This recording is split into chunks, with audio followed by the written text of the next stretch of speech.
In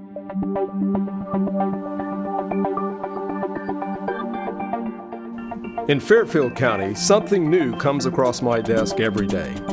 Crimes are committed, cases are solved, and a community is made safe by the hardworking employees of the Fairfield County Sheriff's Office.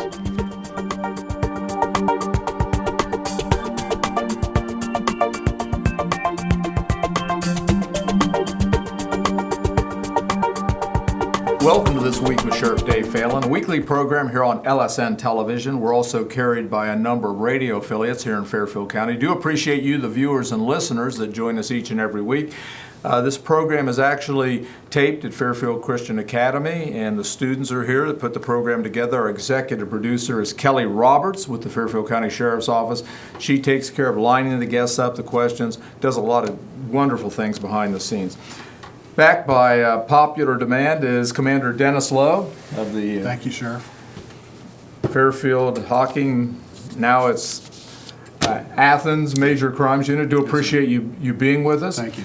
And we had a discussion last week and just could not cover all the bases, but we're talking this week, as we did last week, about the issue 3, which is the legalization of marijuana in the state of Ohio, that says that if it is passed, it will change the Constitution.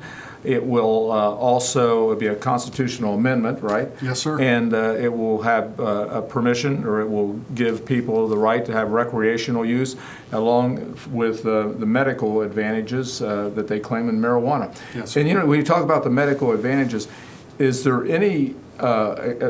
Everything I've read said there is no medical advantage to smoking marijuana, and it can be from the marijuana itself. There's some properties that could be used, but it doesn't have to be taken in a smokable form. And that's exactly correct. And I think if you ask any physician out there, none of them would advocate smoking as a way to take medicine into your body. I think what people need to understand is, I think what the legalization lobby, the responsible Ohio folks, are really after here is cannabis that contains THC and making that widely available and profiting from it. That's what this really is about. It's a motive for profit. You know, when I've spoken to legalization advocates and I've said I'm an empathetic person, I'm willing to hear and support a bill that would maybe reform marijuana laws, but let's have the FDA, the Federal Food and Drug Administration, study it. Let's have them regulate it and control it so that we can control the dosage and strength of that marijuana. Let's have it monitored by a licensed physician. Let's dispense it through a pharmacy like we do other drugs. And what if we limited it to those that they claim really need it, which are cancer patients, folks suffering from AIDS or epilepsy or other life-threatening illnesses. And to a person, none of them want that.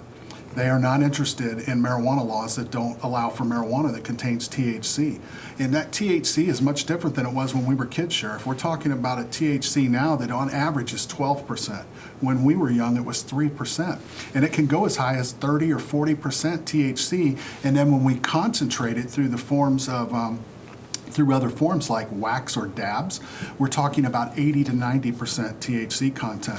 When we look at the edible products that are going to be available, should this bill pass, we'll see products like candy bars, cookies, brownies, Rice Krispie treats. We've seen pot tarts, P-O-T tarts, marketed just like a regular box of Pop-Tarts. We've seen gummy bears. And there's no way to control that THC that's infused into those products. And certainly that's a marketing strategy. Absolutely. For the youth. Sure it is. There's no doubt about that. You can't dispute it. If you see these products, you know that they're marketed towards children. And you talked about last week, which was amazing, that 1 in 6 young people that start with marijuana become addicted. They do. In Colorado, Sheriff, since marijuana became legalized, they've seen a 350% increase in the number of 8th graders using pot. In Denver, Colorado, 72% of the kids that are being treated for drug or substance abuse issues use medical marijuana that they got from medical marijuana card holders.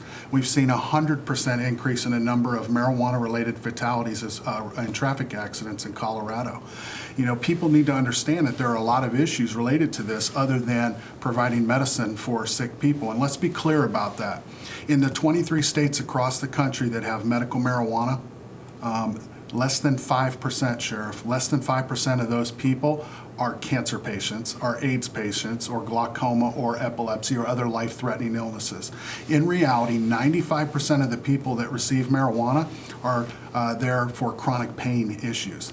And if we look at those states, on average, the average medical marijuana user is a 32-year-old white male with no history of chronic illness and a history of substance abuse.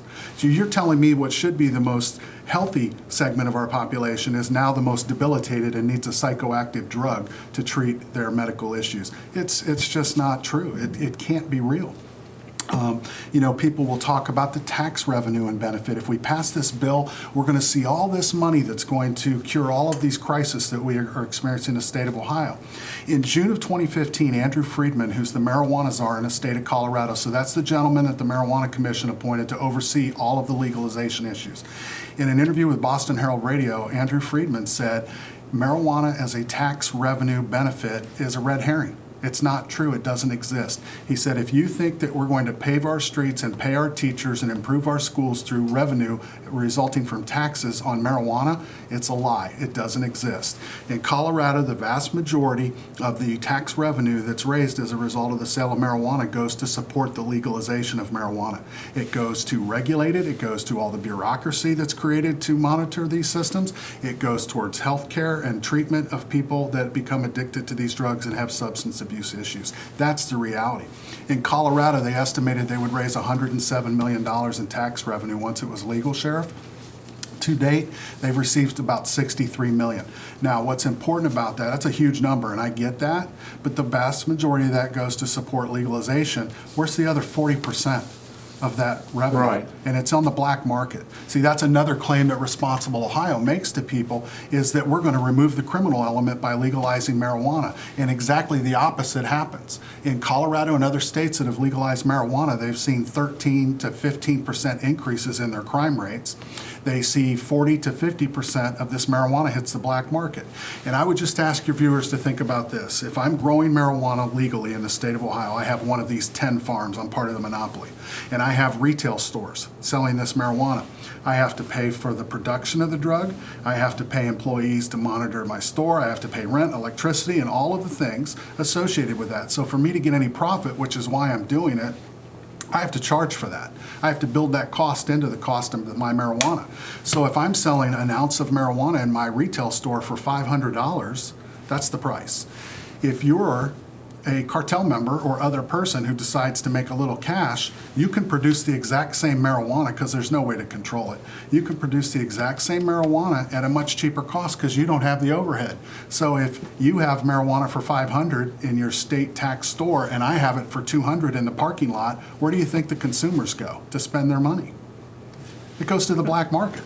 So it's a fallacy that we're not going to have a criminal element involved in this, Sheriff. And how many outlets or stores are they projected to have in our state? Well, if issue 3, the ballot initiative that people are going to see in November, if that bill passes, folks, there will be 1,159 licenses issued initially. It can grow. 1,159 licenses for retail stores across the state of Ohio. To give your viewers some perspective, that's more marijuana shops for recreational pot in the state of Ohio than we have McDonald's and Starbucks combined. It's 3 times as many marijuana stores as there are liquor stores in the state of Ohio, Sheriff. And that's just initially. And it does not include medical marijuana dispensaries. You know, the whole medical marijuana thing, listen, I have a niece who has cancer, stage 4 cancer, is suffering, she's terminally ill, she's going to die. And if there was anything that I could do for her to help her, I would do it. And I don't want her to suffer. But this is not real. Less than 5% of these patients are cancer patients. This is about people wanting to indulge their own selfish behaviors and about raising money for profit. That's what this is about. And I think it's important for people to understand that.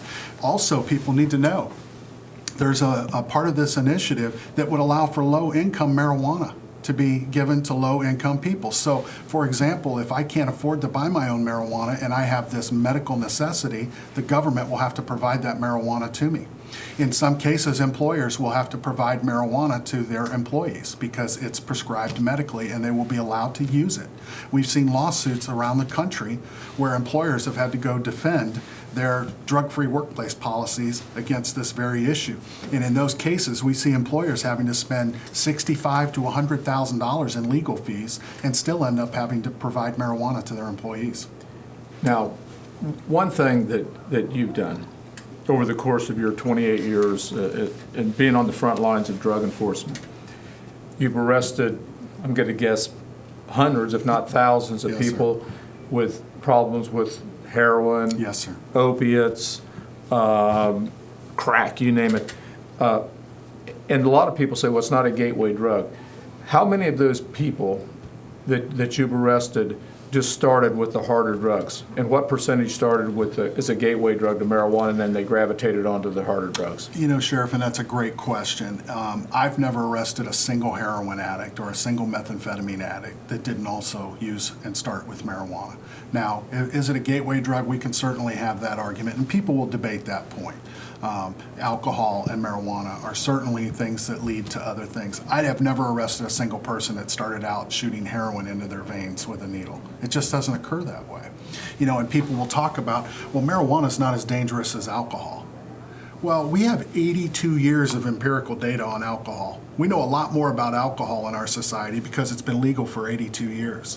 What are we going to know about marijuana in 82 years if it's legalized? I think we're going to find a lot of the same issues are going to occur in our society, and a lot of unknown issues. You know, if this bill passes, folks, you will be able to possess up to 8 ounces. That's a half pound of marijuana. An ounce of marijuana will produce about 60 joints. NORML, the National Organization for the Reform of Marijuana Laws, will tell you that 1 joint will provide intoxication for 4 hours. So now you multiply 1 ounce, that's 60 joints, times 4, 240 hours of intoxication. Take that to 8 ounces, because that's what you're going to be able to possess. You'll be able to possess 4 flowering marijuana plants. A plant could produce a half pound, a pound, 3 pounds I've seen come from marijuana plants.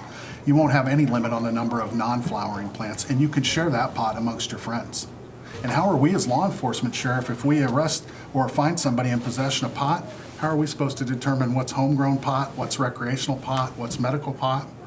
There are a lot of issues that are going to arise for law enforcement as a result of this bill and the communities.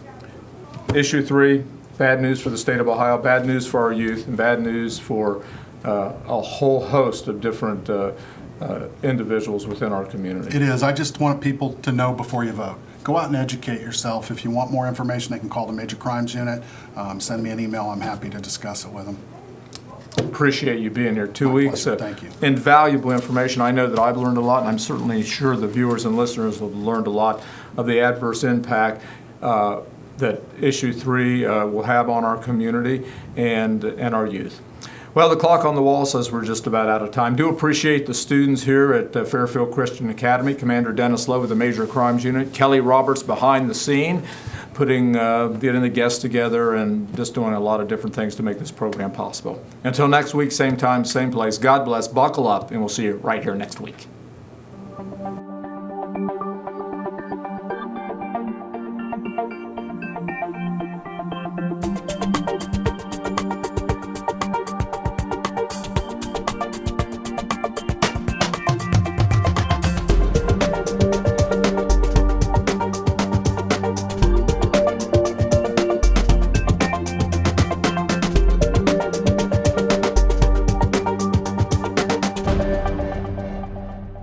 1929 in Chicago, a gentleman by the name of Marion Wade, a former minor league baseball player, started the company. It was just a moth-proofing company then. In 1952, it expanded to carpet cleaning and pioneered what is now called outsourcing. And the Sidwells wanted a community that had a lot of churches, had a lot of soccer opportunities, their kids love soccer, and a good Parks and Rec department, so they chose Lancaster. And so in 1980, they moved the franchise here in Lancaster to 6th Avenue. But then in 2002, Todd George, current owner, purchased the franchise from them. And in 2004, he bought a building that's on Mulberry Street, and that's where the franchise is located currently. I'm Jay Johnson, General Manager of Service Master Clean by Todd George, where we guarantee if it's not done right the first time, we'll do it again.